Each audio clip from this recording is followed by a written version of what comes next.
हमको वही विषय चाहिए जो प्रभु देते हैं। हमें किसी विषयी पुरुषों की चाटुकारिता करके, धनी मानियों के पीछे डोल करके उनसे भोग सामग्री एकत्रित करना, ये तो नरक का रास्ता है।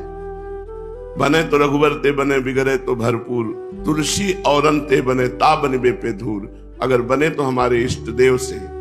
इष्ट देव कह रहे हैं योगक्षेमम वहाम्यहम, मैं तुम्हारे योगक्षेम का वहन करूंगा, तुम तो निश्चिंत होकर केवल मेरा अनन्य चिंतन करो। अनन्य चिंतयन्तो माम, लाखों बार ये बात सुन चुके हैं, अनन्य चिंतयन्तो माम। क्या ऐसी स्थिति आ रही है हृदय में कि अपने श्यामा श्याम के सिवा हम और कुछ सुनना न चाहें, देखना न चाहें, और किसी से कुछ पाना न चाहें? दे तो श्यामा श्याम दे। कैसे जानेंगे कि श्यामा श्याम दे रहा है? कैसे जानेंगे मेरा प्रभु दे रहा है? जब हम कोई कामना ना करें और अयाचक वृत्ति से अपरिचित व्यक्ति के द्वारा हमारी सेवा हो, तब समझना चाहिए भगवान से प्रेरित होकर कर रहा है। जथा लाभ संतोष सदा काहू सुख कछु न चाहोगो, इससे धन का अभिमान, धन की प्रियता नष्ट हो जाएगी। जाति की प्रियता, प्राणों की प्रियता और धन आदि की प्रियता का नाश। जथा लाभ संतोष सदा काहू सुख कछु न चाहोगो। यान तो श्रेयसो राशि परीक्षीयताम, अब इस शरीर का बड़ा यश हो रहा है, बड़ी प्रतिष्ठा हो रही है, बड़ा मान है, स्वीकार मत करो। अगर यश प्रतिष्ठा मान स्वीकार करोगे तो देहाभिमान पुष्ट हो जाएगा और भगवान की भक्ति या शुद्ध ज्ञान प्राप्त होना कठिन हो जाएगा। सम्मानम कलयाति घोर गर्भम, ये सम्मान बड़ा जहर है, मीठा जहर है, इसे मांग कर पिया जाता है। सम्मान की प्रियता प्रतिष्ठा इतनी जोर की हो जाती है कि बड़े बड़े अच्छे साधकों में भी ईर्ष्या, मत्सरता और मान प्रियता ये भगवान से दूर कर देती है। कंचन तजना सहज है, सहज तिया का नेह, मान बड़ाई ईर्ष्या दुर्लभ तजनाए। बड़े बड़े अच्छे संतों साधकों में भी जब दूसरे की यश कीर्ति होती है तो अपने हृदय में जलन होने लगती है। उसी जलन का नाम ईर्ष्या है, मत्सरता है। महापुरुष जन कहते हैं इसे त्यागना बड़ा कठिन है, क्योंकि अपनी मान प्रतिष्ठा का जब भोग होता है तब ये रोग पैदा हो जाता है। ईर्ष्या और मात्सर्यता मेरे से आगे बढ़ा जा रहा है, मान प्रतिष्ठा को भी धूल धूसरित कर दे, ना स्वीकार करे। वो चाल चले जिससे मान प्रतिष्ठा ना हो, जिससे लोग सुयस करके भीड़ लगा करके भजन की वृत्ति हटाते हैं, तो ऐसी चाल साधक को चलना चाहिए कि कोई उसके पीछे न पड़े। मान प्रतिष्ठा से दूर रहने के लिए सिद्ध महापुरुषों ने पागलों का सा नाटक किया है। जड़, बहरे, गूंगे, विक्षिप्त, ऐसा स्वांग किया कि ये विक्षिप्त है, ये पागल है, ये बहरा है, ये गूंगा है, ऐसा। क्योंकि बोलेंगे तो विद्वता प्रकट हो जाएगी, सुनकर उत्तर देंगे तो लोग पीछे पड़ जाएंगे, और अगर प्रवीणता दिखाएंगे तो फिर प्रतिष्ठा पुष्ट होती चली जाएगी। इसलिए वो जड़ दिखाई देते हैं, पागल जैसे, मूक, बहरे। ये भगवान की प्राप्ति के लिए कान होते हुए भी बहरे बन गए, जवान होते हुए भी मौन हो गए, और विद्वान होते हुए भी विक्षिप्त पागल का सा रोल करते हैं। इसलिए श्रीपाद कह रहे हैं सुयसो राशि परीक्षीयताम, सुयस हमारा क्षीण हो जाए। सद्धर्मा विलयम प्रयांतु, अगर हम प्रेम धर्म के पालन करने वाले हैं तो अन्य धर्मों का त्याग हो ही जाता है। भगवान कह रहे हैं तुम्हें कोई पाप नहीं लगेगा। माता पिता बंधु परिवार नाना प्रकार के कितने लोक धर्म हैं, यदि आप विरक्त हैं, भगवत मार्ग के पथिक हैं, तो ऐसे सत धर्मों का भी त्याग कर देना चाहिए। सर्वधर्मान परित्यज्य मामेकम शरणम ब्रज, अहम त्वाम सर्व पापेभ्यो मोक्षयिष्यामि मा शुचः, मैं तुम्हें समस्त पापों से मुक्त करके परम पवित्र कर दूंगा, केवल तुम मेरी शरण में हो जाओ, सब धर्मों का त्याग करके। तो सद्धर्मा विलयम प्रयांतु सततम और सर्वैश्च निर्भरस्यताम, बहुत लोग तिरस्कार करते हैं। जिनमें आसुरी प्रवृत्ति होती है वो संतों की भागवतिक चेष्टाओं का विरोध करते हैं। स्वाभाविक, संतों का तो किसी से विरोध नहीं होता, स्वाभाविक विरोध उनके हृदय में प्रकट होता है, ये उनका स्वभाव होता है। जहां तनिक भी आसुरी प्रवृत्ति होगी तो संतों की मंगलमयी चेष्टा होती है, नाम कीर्तन करना, भगवत कथा वार्ता करना, तो उनका हृदय जलता है और उस जलन में वो संतों का विरोध करते हैं, संतों का तिरस्कार करते हैं। जो आसुरी प्रवृत्ति होती है उसको विरोध अच्छा लगता है। तो श्रीपाद कह रहे हैं सततम सर्वश्च निर्भरता। तो यदि कोई अपमान करे, तिरस्कार करे, तो उसे सहना, झुक जाना, हार जाना, यह हमारा धर्म है। भा भ्रष्टाचारा सब संसारा, धर्म सुने नहीं काना, कलिकाल बिहाल किए मनुजा नहीं माने को अनुजा तनुजा। अभी समय आएगा, आगे देख लो, अभी कल्याण कर लो अपना भजन करके, नहीं आगे न सत्संग मिलेगा और न भगवत चर्चा मिलेगी। व्यापार सत्संग बना लिया गया, उपदेश व्यापार बना लिया गया। जो जो जो जो धीरे धीरे सत्य वस्तु का अपहरण होता चला जा रहा है, और जहां सत्य वस्तु होती उसका विरोध होता है। उनके द्वारा किए हुए अपमान और प्रतिकूलता को आनंद पूर्वक सह लेना, इस श्रीपाद प्रबोधानंद जी कहते हैं। सर्वैष चनिर्भर्ष्यताम्, सब लोग मिलकर के यदि निंदा करें, सब लोग मिलकर तिरस्कार करें, तो भी अपने मार्ग में स्थित रहे, कभी विचलित ना हो। आधी बाहर दैवी प्रकृति के द्वारा जो कष्ट मिलता है उसे आदि कहते हैं।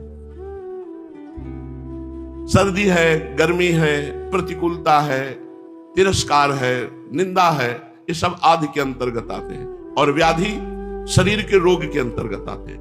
इस मार्ग के उपासक को बहुत परिपक्व रहना चाहिए।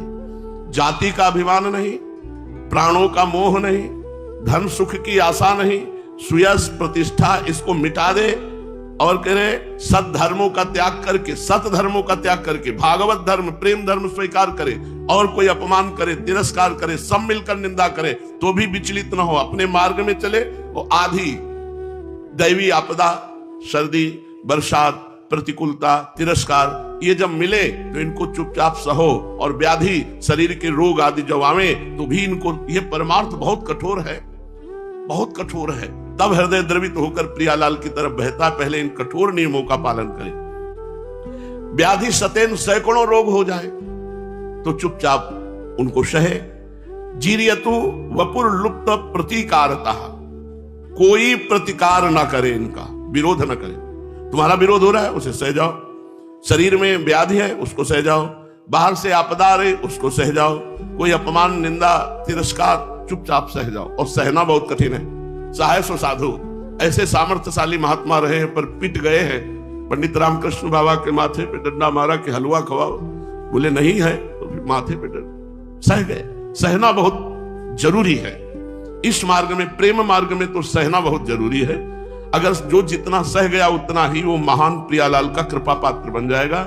इसीलिए कह रहे जाति को मिटा दो, प्राणों का मोह मिटा दो, धन के द्वारा प्राप्त सुखों का त्याग कर दो, मान प्रतिष्ठा का त्याग कर दो, सद्धर्मों का त्याग कर इष्ट में पूर्ण अनन्य हो जाओ। यदि सब लोग मिलकर तुम्हारी निंदा करें, अपमान करें, तो उसे सह जाओ, आधि को सह जाओ, व्याधि को सह जाओ। और पूरे जीवन किसी का प्रतिकार मत करो,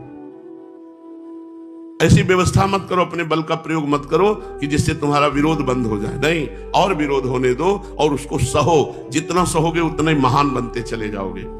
रक्षति संसार भयात् सदोषो मप्यशेष देह भृद वृंदम वृंदावन मिति तेन प्रणितम तन्नौमि काननम किमपि।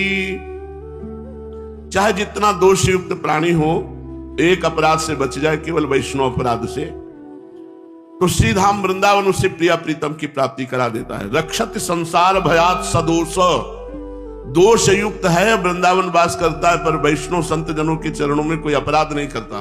बस एक अपराध, संत वैष्णव जनों का कोई अपराध नहीं करता, तो श्रीधाम वृंदावन उससे निश्चित प्रिया प्रीतम की प्राप्ति करा देगा। वृंदावन मिति तेन प्रणितम तन्नौमि काननम किमपि। जो वृंदावन का आश्रय लिए है, प्रणत है, तो श्रीधाम वृंदावन चाहे जितना वो दोषी हो उसे परमानंद की प्राप्ति करा देगा, यदि एक अपराध ना बने, कभी वैष्णव अपराध ना बने, संत अपराध ना बने। श्री सीताराम ओंकारनाथ जी महाराज बहुत सुंदर नाम प्रेमी महात्मा।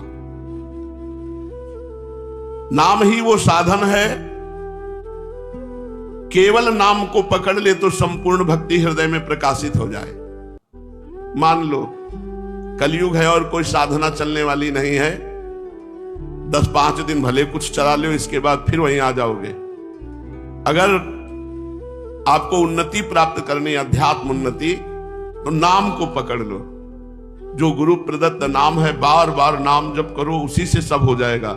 सीताराम दास जी महाराज कह रहे, नाम ही वो साधन है जिसे पकड़ लेने से संपूर्ण भक्ति प्राप्त होती है। सिर्फ नाम लेने से कलि पीड़ित जीवों को मुक्ति मिल जाती है।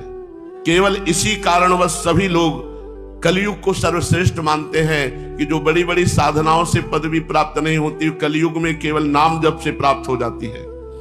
अन्य युग के बड़े बड़े महापुरुष कलयुग में जन्म लेने की इच्छा रखते हैं।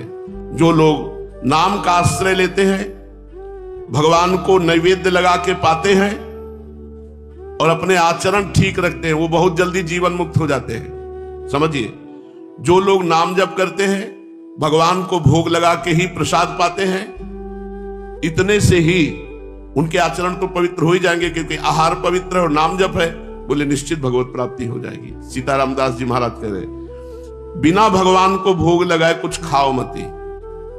शुद्ध सात्विक आहार, भगवद अर्पित आहार और नाम जप, इसी से हो जाएगा। दो बातें, शुद्ध सात्विक भगवद अर्पित आहार और नाम जप, इससे आचरण भी पवित्र हो जाएंगे। क्योंकि जब आहार पवित्र है और नाम जप से बुद्धि पवित्र है, तो सब पवित्र हो जाता है।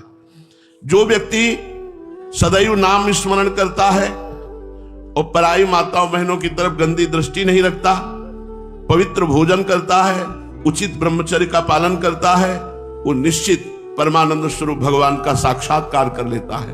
प्राण प्रयाण पाथेयम संसार व्याधि भेषजम दुख शोक परित्राणम श्री रामेत्यक्षरद्वयम्। हरि कृष्ण राधा राम, ये जो 2 अक्षरों का भगवान का नाम है, शरीर रहते यहां सुख प्रदान करेगा और शरीर छूटने के बाद ये प्राण पाथेय है, जो हमारा रास्ता है, शरीर छूटने के बाद उसमें सुख प्रदान करते हुए भगवान के धाम तक पहुंचाने की महिमा नाम में है। संसार रूपी रोग की अचूक औषधि है नाम। जासु नाम भव भेषज, भव भेषज संसार रूपी रोग की अचूक औषधि। और दुख शोक परित्राणम, दुख से शोक से रक्षा कर लेने की सामर्थ्य केवल नाम में है। देखो, सब दुखी हैं जो भगवान से विमुख है। अगर दुख से बचना है, शोक से बचना है, तो भगवान का नाम स्वयं जपो। ये जब तक अपनी जिह्वा से नहीं जपोगे, तब तक तुम्हारा वास्तविक शोक दूर नहीं होगा, दुख दूर नहीं होगा। और इसमें क्या मेहनत लगती है, राधा राधा राधा राधा। शोक दुख, इनसे सदैव सदैव के लिए छुटकारा सब लोग चाहते हैं कि कभी शोकित ना हो, कभी दुखित ना हो। लेकिन ऐसा चाहते हैं कि हम कुछ ले दे के हमारी ऐसी स्थिति हो जाए कि मैं शोक और दुख से बच जाऊं, तो कदापि नहीं। वास्तविक शोक और दुख से बचने का उपाय कि अपनी जिह्वा से नाम जप करो। जब आप नाम जप करोगे तो शोक दुख परित्राणम, ये 2 अक्षर राधा राधा, ये 2 अक्षर हरि हरि, ये 2 अक्षर कृष्ण कृष्ण, ये 2 अक्षर राम राम, ये सब आपके दुख और शोक का नाश कर देंगे और भव समुद्र से आपकी रक्षा कर लेंगे। देह त्याग के पश्चात जो नाम जप नहीं करता, तो यमदूत मारते हुए ले जाते हैं, मार कोड़ों की मार से। अब जिसने कभी यहां पौशाला नहीं खोला, पानी नहीं पिलाया किसी को, भोजन नहीं पाया, रास्ते में मार मार मार के वो प्यास से व्याकुल है, तो एक बूंद पानी नहीं मिलेगा, क्योंकि तुमने कभी पिलाया ही नहीं किसी को। भूख से व्याकुल है, कभी भोजन नहीं पाया। धूप लग रही, कभी तुमने छत्र दान नहीं किया। नीचे कंकड़ कांटे और तपती हुई बालू जैसी भूमि, तुमने कभी पादुका दान नहीं किया। शरीर में बड़ी तीक्ष्ण वायु लग रही, कभी वस्त्र दान नहीं किया। ये मनुष्य जीवन मिला है बहुत सुख प्राप्ति के लिए। खूब धर्म पूर्वक मेहनत करो और अपनी 4 रोटी में से 1 रोटी किसी को दे दो, वो तुम्हारे लिए बहुत बड़ा काम करेगी। तो जो परलोक में महायात्रा के समय सुख प्रदान करने वाला है वो नाम है। अगर यहां से नाम जप के नहीं गए तो दुर्गति पक्की, और नाम जप करके गए तो बहुत सुविधा पूर्वक। अगर ऐसे पाप बने हैं कि तुम्हें नरक भी जाना पड़ेगा, नाम धन जपने वाला एक तो नरक जाएगा नहीं, अगर कहीं ऐसे बड़े पाप बन गए हैं तो वहां सुविधा भी मिलेगी, उसको बहुत जल्दी मुक्त हो जाएगा नारकी गति से, एक तो जाएगा नहीं। अगर वो कहीं प्रमादवश नाम के बल से पाप करता रहा तब तो जाना पड़ेगा, क्योंकि नाम जापक जो नरक जाएगा तो वो वही जाएगा जो नाम के बल से पाप करता रहा है। कि अरे राम राम शाम के कह लेंगे दिन भर खूब पाप करो, तो नाम के बल से जो पाप किया जाता है वो फिर नरक में ही धुलाई होती है उसकी। अब लो नसानी अब ना सही हो, आज तक पाप किया अब नहीं करूंगा और नाम जप करो, तब तो पाप तुम्हारे सब नष्ट हो जाएंगे। लेकिन नाम जप भी कर रहे हो, खूब पाप भी कर रहे हो, तो वो पाप नरक में जाकर तुम्हें धोना पड़ेगा। वहां जो दंड मिलेगा उससे तुम्हारा पाप का प्रायश्चित होगा। इहलोक में किसी भी यात्रा से पहले तुम उसकी कितनी सूक्ष्म तैयारी करते हो, पूरी सतर्कता से, फिर शरीर छूटने के बाद यात्रा की तैयारी क्यों नहीं करते हो? कहीं जाना हो तो बड़ी तैयारी करते हो, रास्ते की तैयारी, वहां कहां जाना है, सब व्यवस्था। और शरीर छूटने के बाद तुम्हें कहां जाना है इसकी तुम्हें फिक्र नहीं। शरीर छूटने के बाद यात्रा में जो आपको खान पान व्यवस्था चाहिए उसकी फिक्र नहीं। तो ये नाम है पाथे। शरीर छूटने के बाद नाम तुम्हारा साथी होगा।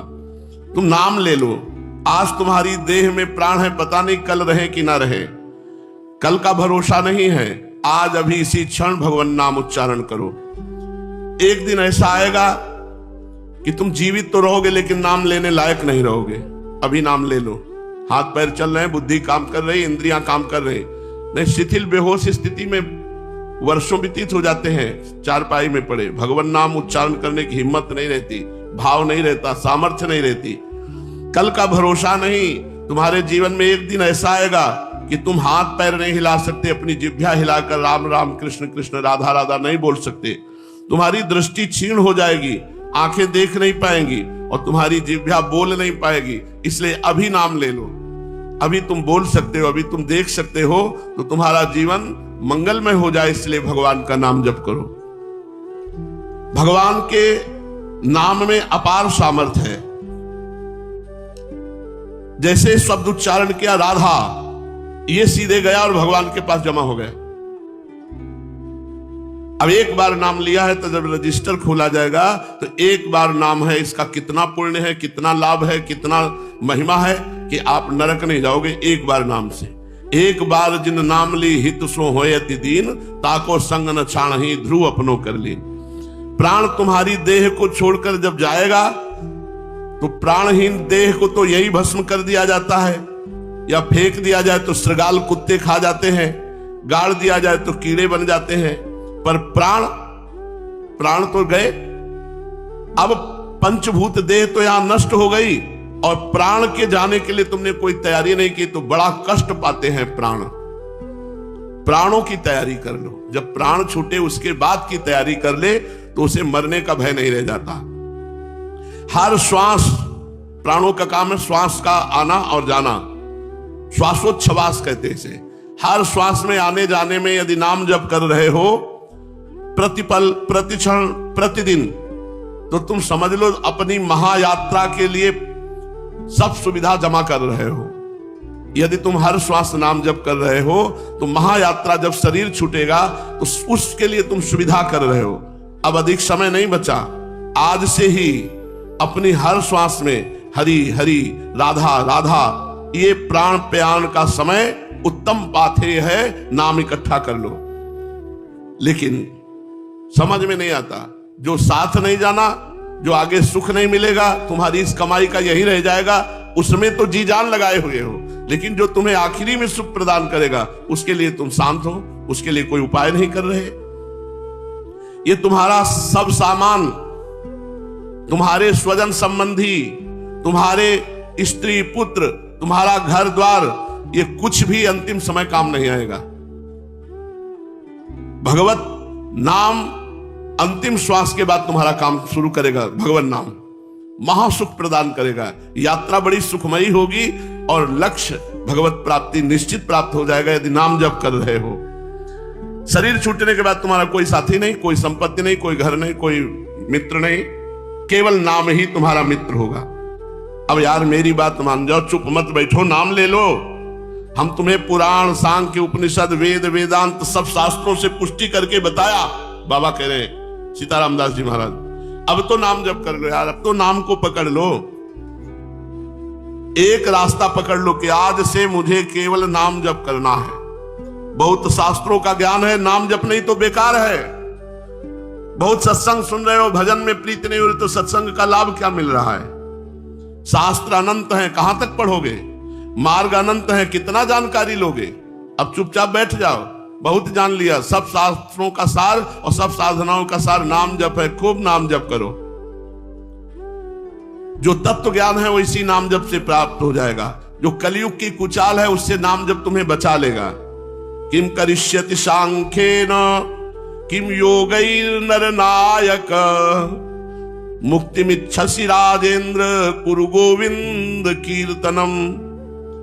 सांख्य शास्त्र को खूब ज्ञाता हो, उससे क्या हो जाएगा?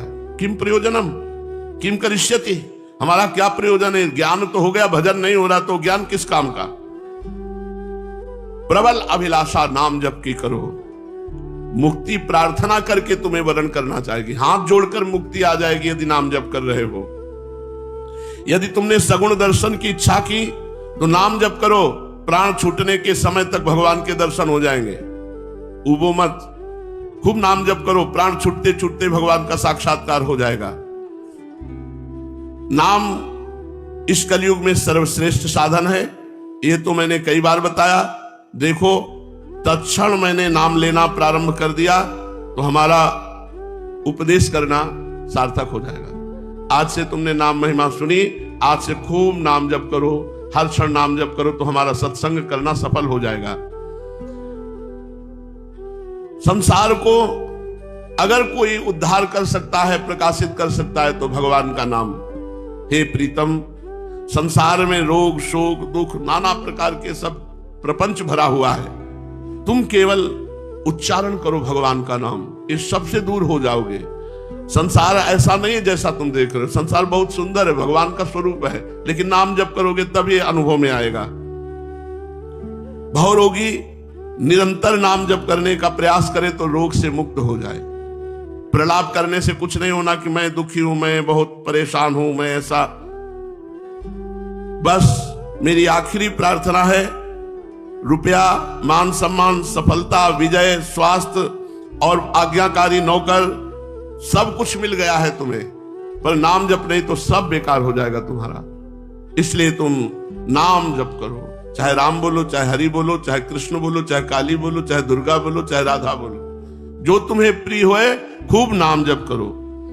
चतुरानन, पंचानन, सनातन, व्यास, वाल्मीकि, नारद, इन सबके द्वारा यह निर्णय किया गया है कि नाम एक औषधि है जो तुम्हें संसार रोग से बचा लेगी। ब्रह्मा जी 4 मुखों से नाम जप करते हैं, भगवान शिव 5 मुखों से नाम जप करते हैं, भगवान शेष 2000 जिह्वा से नाम जप करते हैं, और सरस्वती जी की वीणा तो झनकारती ही रहती भगवत महिमा। और बड़े बड़े महात्मा व्यास, वाल्मीकि, नारद, वशिष्ठ आदि ये सब भगवान नाम प्रेमी हैं। अमोघ औषधि बताया है भगवान नाम को। एकदम तुम निहाल हो जाओगे, आनंदित हो जाओगे यदि नाम जप किया। अनेक भव रोग पीड़ित स्वस्थ हो गए, अर्थात भव समुद्र से पार हो गए। खुद नाम जप करो और 4 को और करवाओ। जो तुम्हारे रिश्ते नातेदार हैं, पुत्र आदि हैं, परिवार के जन, उनको प्रेरणा करो, प्यार से प्रेरणा करो, शास्त्र सम्मत प्रेरणा करो कि वो भी नाम जप करें। आप जप करो और दूसरों से जप कराओ तो बहुत जल्दी तुम्हारा मंगल हो जाएगा। चलते हैं श्रीमद् भागवत महापुराण। भगवान श्री कृष्णचंद्र जी से उद्धव जी प्रश्न करते हैं और भगवान उपदेश देते हैं। भगवान श्री कृष्णचंद्र जी कहते हैं, प्रिय उद्धव, सतोगुण, रजोगुण, तमोगुण ये तीनों प्रकृति के गुण हैं, आत्मा के नहीं। सत्वगुण के द्वारा रज और तम, इन 2 गुणों पर विजय प्राप्त कर लेनी चाहिए। तदनंतर सत्वगुण की शांत वृत्ति के द्वारा उसकी दया आदि वृत्तियों को भी शांत कर देना चाहिए। जब सत्वगुण की वृद्धि होती है तभी जीव को मेरे भक्ति रूप स्वधर्म की प्राप्ति होती है। निरंतर सतोगुणी वस्तुओं का सेवन करने से सतोगुण की वृद्धि होती है। सतोगुण के द्वारा रजोगुण, तमोगुण को नाश कर दो। सतोगुण से ही भगवान की भक्ति होती है, और सतोगुण वस्तुओं का सेवन करने से सतोगुण होता है। भोजन अल्पाहार और ज्यादा पकवान और ये सब रजोगुणी भोजन हो जाएगा। थोड़ा भोजन पाओ, सात्विक भोजन, सात्विक जल, सात्विक ग्रंथ, सात्विक चिंतन, सात्विक संग, तो सतोगुण बढ़ेगा। अगर राजसिक तामसिक है तो रजोगुण तमोगुण बढ़ेगा। जब सतोगुण बढ़ता है तो मेरे भक्ति रूप स्वधर्म में प्रवृत्ति होने लगती है। जिस धर्म के पालन से सतोगुण की वृद्धि हो वही सबसे श्रेष्ठ है। धर्म रजोगुण और तमोगुण को जो नष्ट कर दे, और जब तमोगुण रजोगुण नष्ट हो जाता है तो अधर्म उसके शरीर से नहीं होता। अधर्म होता है रजोगुण तमोगुण से। सतोगुणी महापुरुषों के शरीर से कभी अधर्म पापाचरण नहीं होता। शास्त्र, जल, आसपास का वातावरण, समय, देश, कर्म, जन्म, ध्यान, मंत्र, संस्कार, ये अगर सात्विक हो तो बहुत जल्दी सतोगुण आ जाए। शास्त्र सात्विक हो, पेय पदार्थ सात्विक हो, आसपास का वातावरण सात्विक हो, हम जिस देश में रह रहे वो सात्विक हो, समय सात्विक हो, कर्म सात्विक हो, जन्म सात्विक हो, ध्यान सात्विक हो, मंत्र सात्विक हो, संस्कार, तो फिर सतोगुण आ जाएगा। अगर रजोगुणी है तो फिर भोग वासना, तमोगुणी है तो निद्रा, आलस्य, प्रमाद। इनमें से शास्त्रज्ञ महात्मा जिनकी प्रशंसा करते हैं वे सात्विक है, और महात्मा जन जिनको रोकते हैं वे राजसिक तामसिक है। जब तक अपनी आत्मा का साक्षात्कार न हो जाए, स्थूल सूक्ष्म कारण शरीर से वैराग्य न हो जाए, तब तक उपासक को चाहिए कि सतोगुण वृद्धि के लिए सात्विक शास्त्र और भोजन आदि का सेवन करे, क्योंकि उससे धर्म की वृद्धि होती है, और धर्म की वृद्धि से अंतःकरण शुद्ध होता है, और अंतःकरण शुद्ध होने से आत्मज्ञान होता है। जैसे बांसों की रगड़ से आग पैदा होती है और सारे वन को जलाकर शांत हो जाती है, वैसे ही ये शरीर गुणों के वैषम्य से उत्पन्न हुआ है।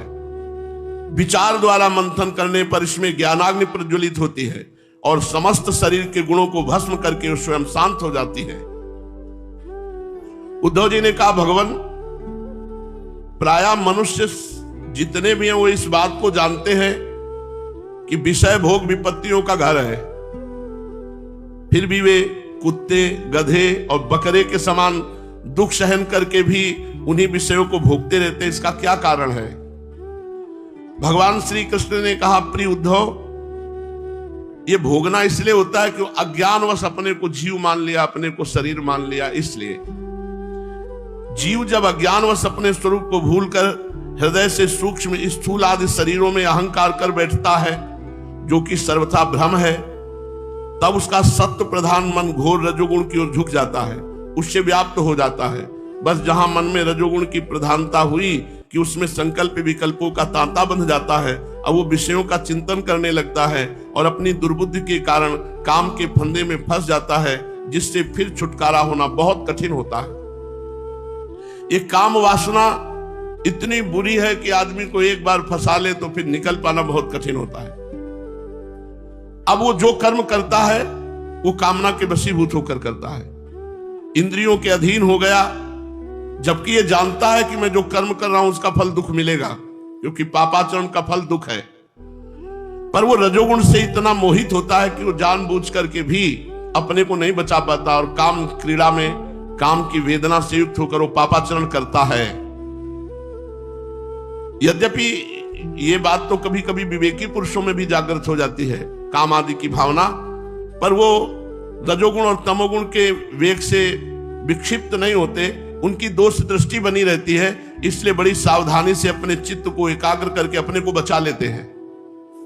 काम आदि की भावना तो विवेकी पुरुषों के अंदर भी आ जाती है, पर उनकी दोष दृष्टि बनी रहती है, इसलिए वो विवेक के द्वारा अपने आप को बचा लेते हैं।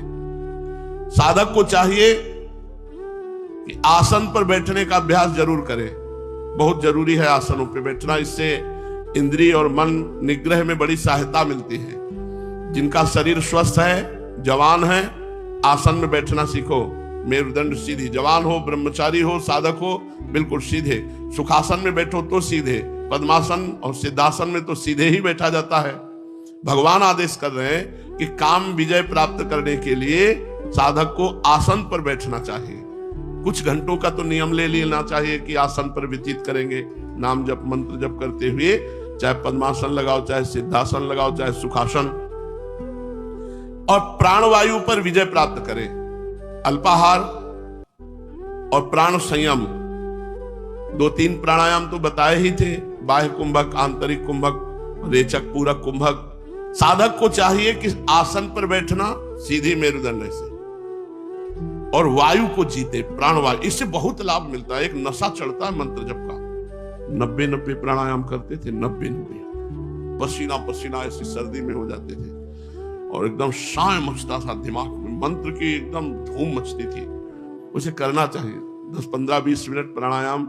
हम तो ललचाते हैं, बैठने को ही नहीं मिलता, किडनी के कारण बहुत देर नहीं बैठ सकते। 10 मिनट बैठो, फिर थोड़ा टहलो, फिर बैठो, फिर लेटो। ऐसे तुम्हारा सौभाग्य है कि तुम 2 घंटे 3 घंटे एक आसन पर बैठ सकते हो, अपनी प्राणवायु का संशोधन कर सकते हो। बड़ी सावधानी से आसन में बैठकर प्राणवायु पर विजय प्राप्त करके अपना मन धीरे धीरे मुझ में लगावे। बहुत ध्यान से सुनो। यदि असफलता दिखाई दे तो अभ्यास न छोड़े। असफलता देखकर तनिक ऊबे नहीं, बल्कि और उत्साह के साथ अभ्यास बढ़ावे। प्रिय उद्धव, मेरे शिष्य शनकादि परम ऋषियों ने योग का यही स्वरूप बताया है कि साधक अपने मन को सब ओर से खींचकर विराट आदि में नहीं, साक्षात मुझ में ही पूर्ण रूप से लगा दे। तो उद्धव जी ने कहा कि हे श्री कृष्ण, आपने जिस समय जिस रूप से शनकादि परम ऋषियों को योग का उपदेश किया था, उस रूप को मैं जानना चाहता हूं। भगवान श्री कृष्ण ने कहा, प्रिय उद्धव, सनक सनंदन सनातन सनत कुमार ये परम ऋषि ब्रह्मा जी के मन से प्रकट हुए हैं, मानस पुत्र हैं सनक सनंदन सनातन सनत कुमार। उन्होंने एक बार अपने पिता ब्रह्मा जी से पूछा, योग की सूक्ष्म और अंतिम सीमा क्या है? योग की सूक्ष्मतम अंतिम सीमा क्या है? सनकादि परम ऋषियों के पूछने में ब्रह्मा जी शांत बैठे रहे। फिर सनकादि ने कहा, प्रभु, चित्त गुणों में, विषयों में ही लगा रहता है। बहुत सुंदर बात है, पर अध्यात्म की है। हमारा चित्त सदैव माया के गुणों से प्रभावित है, सत्वगुण, रजोगुण, तमोगुण से, और ये विषयों का ही चिंतन करता रहता है। छोड़ दो, देखो अभी विषय चिंतन करेगा। ये तीनों गुण और विषय चिंतन चित्त की एक एक वृत्ति में समा गए हैं। चित्त और गुण आपस में मिले जुले ही रहते हैं। ऐसी स्थिति में जो पुरुष इस संसार सागर से पार होकर मुक्ति पद प्राप्त करना चाहता है, वो चित्त को विषयों से कैसे अलग करे? भगवान श्री कृष्ण ने कहा, प्रिय उद्धव, यद्यपि ब्रह्मा जी सब देवताओं के शिरोमणि हैं, स्वयंभू हैं और प्राणियों के जन्मदाता हैं, फिर भी सनकादि परम ऋषियों के इस प्रकार पूछने पर वो बहुत ध्यान करते रहे, लेकिन लक्ष्य नहीं जान पाए कि योग का सूक्ष्म और अंतिम स्वरूप क्या है। चित्त विषय में घुसे रहते हैं, विषय ऐसा लगता है कि हटेंगे ही नहीं। तो कोई उपाय है कि चित्त को विषयों से हटाया जा सके? 2 प्रश्न है। योग की सूक्ष्मतम और अंतिम अवस्था क्या है? और विषय चित्त में ऐसे घुसे हैं कि एक एक वृत्ति विषय में ही है, तो कैसे चित्त को निर्विषय करे? ब्रह्मा जी ने बड़ा ध्यान किया, लेकिन वो प्रश्न ही नहीं समझ पाए। उत्तर की तो बात जाने दो, प्रश्न ही नहीं समझ पाए। क्यों? क्योंकि उनकी बुद्धि संसार में प्रवृत्त थी, कर्म प्रवृत्त थी। कर्म प्रवृत्त होने के कारण वो प्रश्न ही नहीं समझ पाए। जब ब्रह्मा जी प्रश्न का भाव नहीं समझे, उत्तर नहीं दिए, तब ब्रह्मा जी ने भगवान का चिंतन किया। भगवान का चिंतन किया कि हे भगवान, मेरे इन पुत्रों को प्रश्न का उत्तर आप दीजिए। तो उसी समय सभा में देखा एक हंस प्रकट हुआ। ये श्री भगवान ही थे। हंस का रूप धारण करके सामने प्रकट हुए। मुझे देखकर सनकादि ब्रह्मा जी को आगे करके मुझे हंस स्वरूप के पास आए। भगवान श्री कृष्ण उद्धव जी से कह रहे, मेरे चरणों की वंदना की। फिर हाथ जोड़कर ब्रह्मा जी और सनकादि ने पूछा कि आप कौन हैं? प्रिय उद्धव, सनकादि परमार्थ तत्व के जिज्ञासु थे। जब उन्होंने पूछा कि आप कौन हैं, तो भगवान ने उत्तर दिया।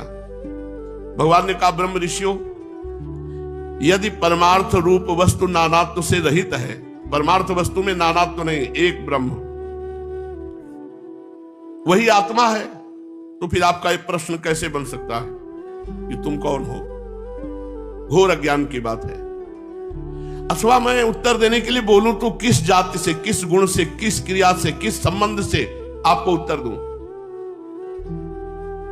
क्योंकि देवता, मनुष्य, पशु, पक्षी आदि सभी शरीर पंचभूतों से बने हैं तो अभिन्न है। व्यवहार रूप से देखो तो अभिन्न है, क्योंकि सबके शरीर पंचभूतों से बने, किसी अलग से नहीं। और अध्यात्म रूप से देखो तो अभिन्न, क्योंकि सबके हृदय में आत्मा है। तो आपका प्रश्न कैसे बनता कि आप कौन हैं?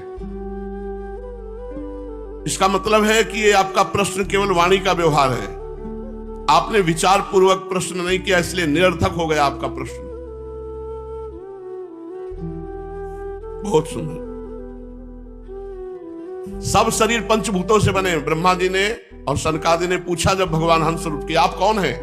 तो उनका पंचभूतों के कारण सब शरीर अभिन्न तो बनता नहीं पूछना, और आत्मा एक है, सब रूपों में प्रकाशित हो रही तो पूछना नहीं बनता। आपका व्यर्थ है प्रश्न, ये केवल वाणी का विकार मात्र है। मन से, वाणी से, दृष्टि से, इंद्रियों से जो कुछ ग्रहण किया जाता है, इतना समझ लो सब मैं ही हूं, मुझसे भिन्न और कुछ नहीं है। यह सिद्धांत आप लोग तत्व विचार के द्वारा समझ लीजिए। पुत्रों, दूसरा उत्तर, योग की अंतिम स्थिति क्या है पूछा तो उसका बताया, क्या? मैं ही मैं हूं। सर्वत्र भगवान का दर्शन होना योग की अंतिम स्थिति है। दूसरा उत्तर कि चित्त में विषय घुसे हुए हैं, चित्त विषयाकार हो गया है, ये कैसे परम पवित्र वासुदेवाकार हो? बोले जब चिंतन हम करते हैं विषयों का, तो गाढ़ चिंतन होने से वो सब विषय चिंतन चित्त में अंकित हो जाता है। सत्य बात है। अब आप भजन करने बैठोगे तो वही विषय चलेगा, वही गंदी बातें, वही संसार, क्योंकि वही तुम्हारे अंदर भरा है। विषय और चित्त ये दोनों ही मेरे स्वरूपभूत जीव के देह है, उपाधि है। आत्मा का चित्त और विषय के साथ कोई संबंध नहीं है। इसलिए बार बार विषयों का सेवन करते रहने से जो चित्त विषयों में आसक्त हो जाता है, वो विषय चित्त में प्रविष्ट हो जाते हैं। इन दोनों का अपने वास्तविक से अभिन्न मुझ परमात्मा का साक्षात्कार करके त्याग देना चाहिए।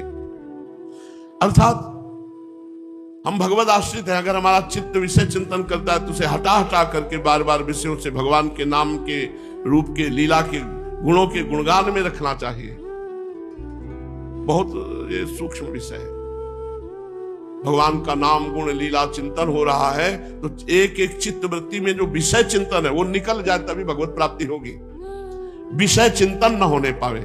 शास्त्रों में हमने पढ़ा, क्रिया उतनी बाधक नहीं है जितना चिंतन बाधक है। जागृत, स्वप्न, सुषुप्ति, ये तीनों अवस्थाएं सतोगुण, रजोगुण, तमोगुण के अनुसार होती है। बुद्धि की वृत्तियां सच्चिदानंद का स्वभाव नहीं। इन वृत्तियों का साक्षी होने के कारण जीवन से विलक्षण है। यह सिद्धांत श्रुति, युक्ति और अनुभूति से युक्त है। जब हमारी बुद्धि ठीक निर्णय नहीं कर पाती, ऐसा लगता है संसार में सुख है, तो खूब निरंतर चिंतन होता विषयों का। अंदर से देखो, अब हर वृत्ति को राधा नाम से काटना है आपको। राधा राधा, अब वो अंदर से विषय चिंतन कर रहा है, अंदर से विषय स्फुरणाएं फेंक रहा है, विषय संकल्प, हर वृत्ति काटनी। जब एक एक वृत्ति भगवान में हो जाएगी, उसी दिन भगवान का दर्शन हो जाएगा।